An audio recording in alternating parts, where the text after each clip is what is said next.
Bismillah. Assalamualaikum warahmatullahi wabarakatuh. Alhamdulillah. Pada kesempatan ini saya mau membuat, jadi dalam channel ini akan ada nama sebuah program dengan tema cerita kita, cerita buku. Tema ini, isi dari tema ini adalah saya akan menceritakan tentang sebuah buku, bagaimana buku itu, bagaimana saya mendapatkan buku itu, bagaimana saya kemudian merasa buku itu bermanfaat, bagaimana buku itu berpengaruh dan lain-lain, maupun mungkin pada buku-buku tertentu akan saya bahas sedikit tentang isinya. Cerita kita, cerita buku ini mudah-mudahan nanti akan terus bisa kita buat kontennya dan mudah-mudahan ini bisa bermanfaat. Dan buku pertama yang ingin saya ceritakan adalah buku ini, Sirah Nabawiyah, Perjalanan Hidup Rasulullah yang Agung Muhammad Sallallahu Alaihi Wasallam dari kelahiran hingga detik-detik terakhir, ditulis oleh Syekh Safiur Rahman Al-Mubarakfuri, diterbitkan oleh Darul Haq. Dan ini seri diterjemahkan dari naskah asli yang sudah direvisi langsung oleh penulis. Baik, pada kesempatan ini sebenarnya saya tidak akan banyak membahas isinya ya. Saya menyarankan teman-teman untuk mendengarkan tentang syirah ini kepada para asatidz yang memiliki kompetensi di bidang itu, yang memiliki kemampuan dan mengerti tentang perjalanan syirah secara sahih. Atau teman-teman bisa lihat di channel ufid.tv.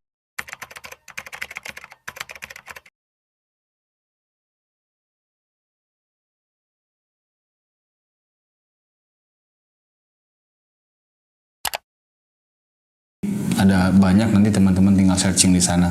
Tapi pada kesempatan ini saya akan bercerita lebih personal. Lebih personal maksudnya bagaimana saya kemudian menemukan, kemudian memutuskan, ini buku yang harus saya tamatkan untuk saya baca. Buku ini harus menjadi buku yang harus selesai saya baca, atau bahkan menjadi buku yang saya ulang-ulang dan saya akan hadiahkan kepada orang-orang yang terdekat dengan saya. Jadi dulunya memang saya menyenangi membaca terutama biografi para tokoh.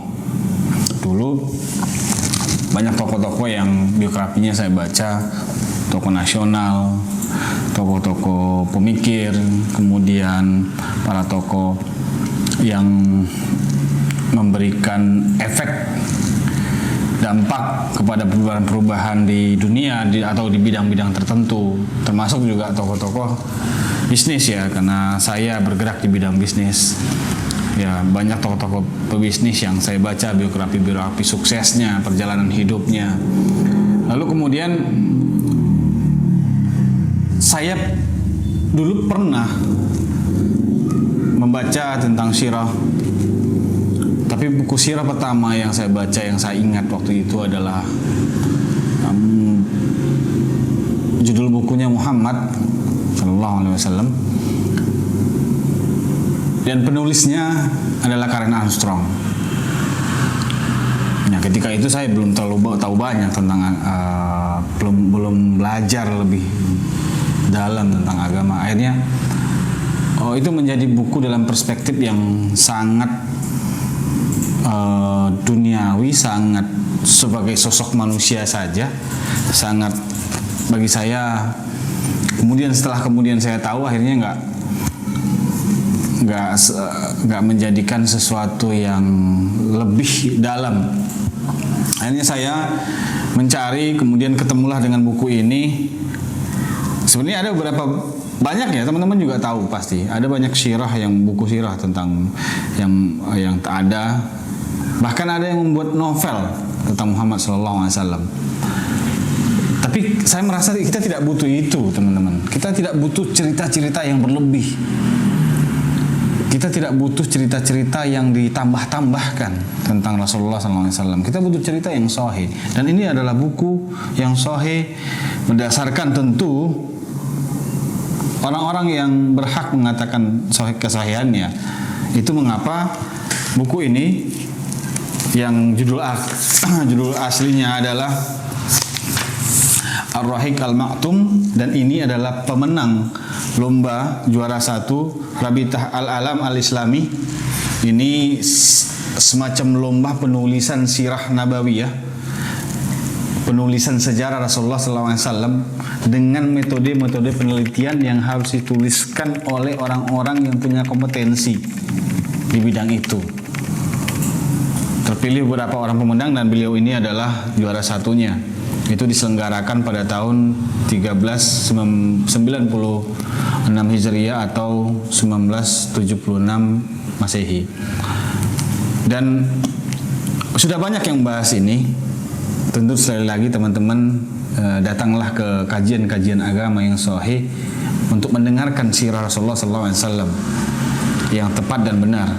Saya sekali lagi hanya membahas konteks secara personal saya dengan buku ini, dan saya pengen siapapun kaum muslimin dan terutama orang-orang muda atau orang-orang tua seusia-usia saya yang punya anak-anak masih kecil, mari kita ajarkan anak kita untuk membaca dan menamatkan buku ini, dan bila perlu jika mereka belum bisa membaca, bacakan sirah Rasulullah SAW.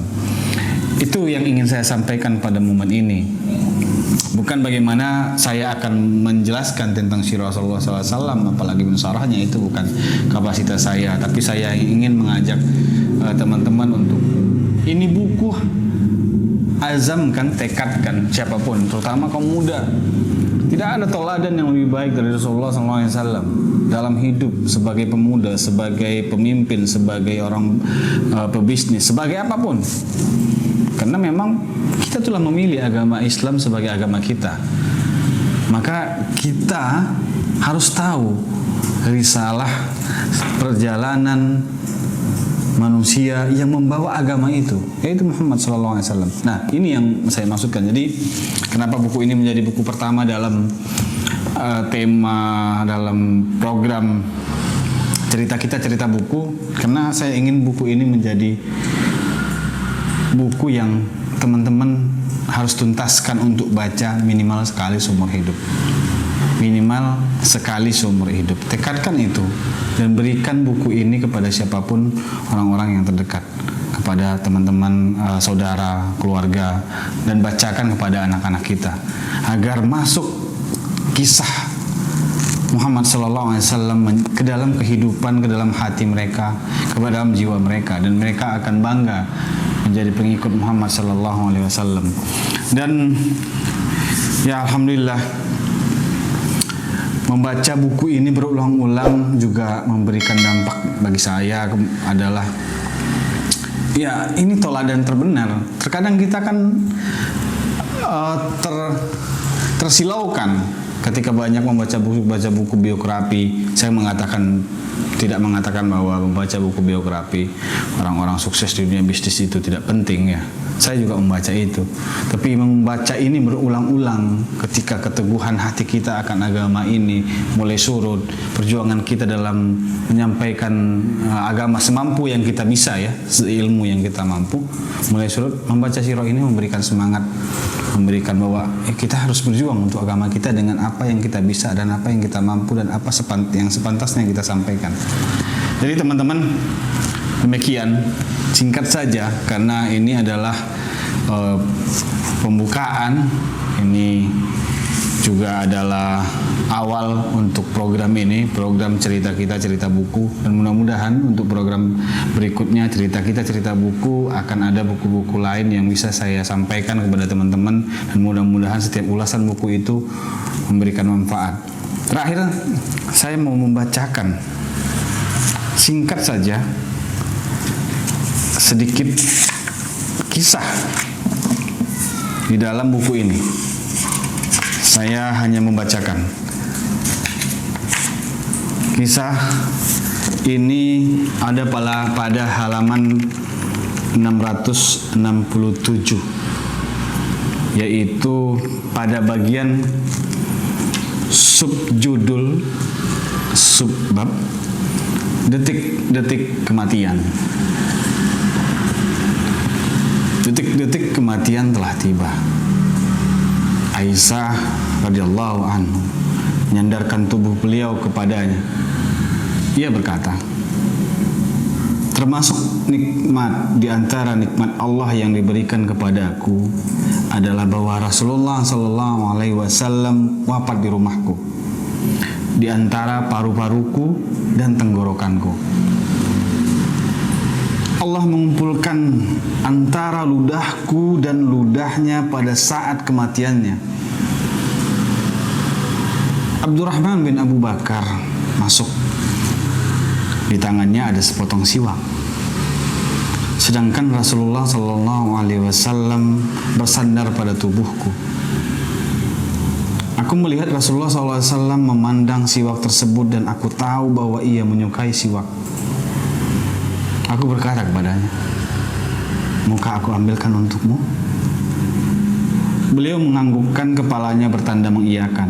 Kemudian aku berikan siwak tersebut kepadanya. Akan tetapi siwak tersebut sangat keras baginya sehingga aku bertanya kepadanya, "Maukah aku lunakkan untukmu?" Beliau mengisyaratkan dengan kepalanya bertanda mengiyakan, maka aku pun melunakkannya. Kemudian Rasulullah SAW menggosokkannya pada giginya. Di dalam sebuah riwayat lain disebutkan bahwa beliau bersiwak dengan sebaik-baiknya sebagaimana kita lakukan. Di depan beliau ada sebuah bejana berisi air. Lalu beliau memasukkan kedua tangannya ke dalam air tersebut, kemudian mengusapkannya ke wajahnya, kemudian berkata, "La ilaha illallah. Sesungguhnya kematian itu mengalami sekarat."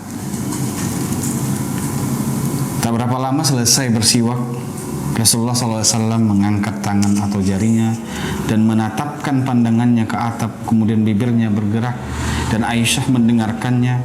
Beliau berkata, "Bersama-sama dengan orang-orang yang telah engkau anugerahi nikmat, yaitu para nabi, as-siddiqin, orang-orang yang mati syahid, dan orang-orang yang soleh. Ya Allah, ampunilah dan kasihanilah aku. Pertemukan aku dengan ar-rafiq al-a'la, para nabi yang tinggal di Illiyin yang paling tinggi. Ya Allah, ar-rafiq al-a'la, para nabi yang tinggal di Illiyin yang paling tinggi." Beliau mengulangi kalimat yang terakhir ini 3 kali, kemudian tangannya miring dan beliau pun akhirnya berjumpa dengan Ar-Rafil Al-A'la. Inna lillahi wa inna ilaihi raji'un. Kejadian ini berlangsung pada saat waktu duha sedang panas-panasnya, yaitu pada hari Senin 12 Rabiul Awal tahun 11 Hijriah. Umur beliau saat itu telah mencapai 63 tahun lebih 4 hari. Demikian kita berdoa kepada Allah, semoga kita menjadi orang yang terus istiqomah mengikuti langkah dan jejak beliau dengan cara yang benar, berdasarkan pemahaman yang benar dan lurus. Semoga bermanfaat. Assalamualaikum warahmatullahi wabarakatuh.